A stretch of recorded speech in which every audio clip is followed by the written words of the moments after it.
Hello everyone. Today I'm going to be doing a little video review of some Magic the Gathering proxy cards made by a guy by the name of Sk8er7981 here on YouTube.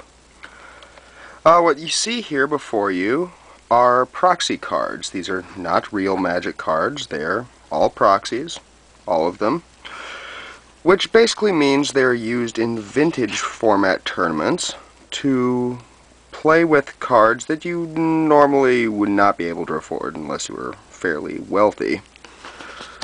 All of these cards, the real versions, would go from anywhere from several $100s to over $1,000. And what Sk8er here does is offer proxy cards, which are not the real cards, but they are printed on real Magic the Gathering cards that have been blanked, presumably with acetone or some other means, with the art on them of these expensive cards. You can play with them without having to actually spend inordinate amounts of money on them, and most vintage tournaments do allow for the use of proxies, and so that's what these are for. Starting at the top here, we have a Mox Ruby, excuse me. It's a ruby, looks very nice. I'll try to hold it by the side here so you can see it better. It's the front and the back.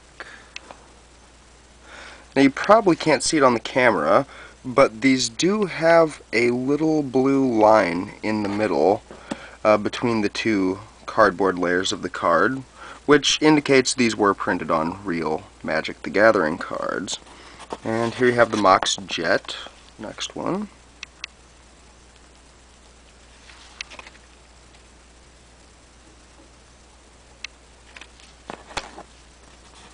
And over here, Mox Emerald.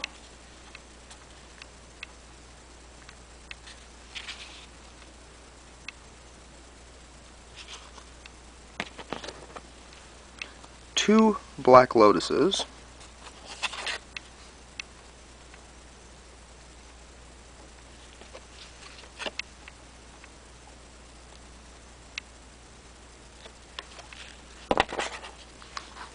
And finally, an Imperial Seal.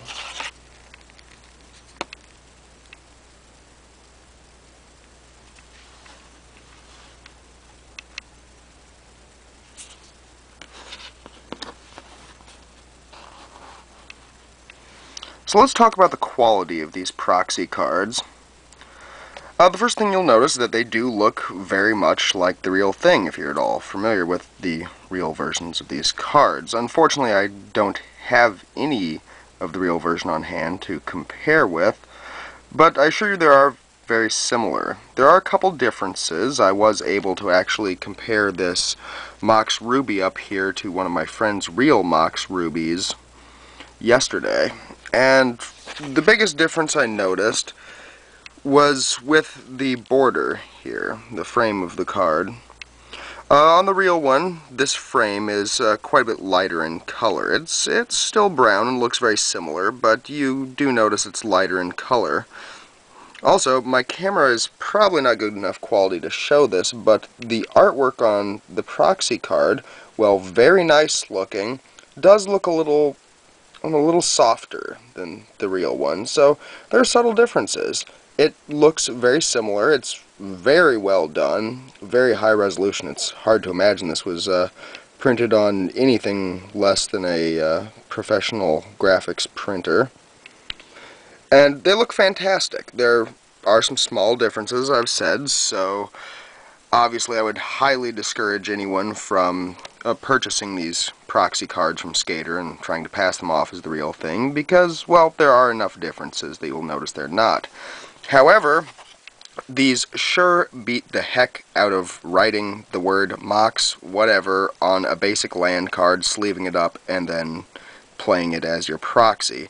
The really nice thing about these is I think you get the feel of playing with the real card without actually having it, and without having to, you know, just, as I said, take a Sharpie and write Mox whatever on a basic land card and have your deck look rather crappy. So I'm really pleased with them. I think he did a fantastic job. The Black Lotuses look exceptionally good. Everything is really clear quality. Just did a phenomenal job. As you will notice, all of these cards are white border. At the moment, Sk8er is not doing black border proxies, although he has talked about the possibility of maybe doing so in the future. So for now, he will do anything you want, really. Just has to be white border.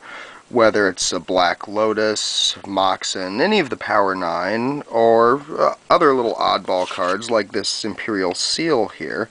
Very handy tutor, but at $300 to $500 for the real one, it's a little hard to come by, so it's nice to have these proxies.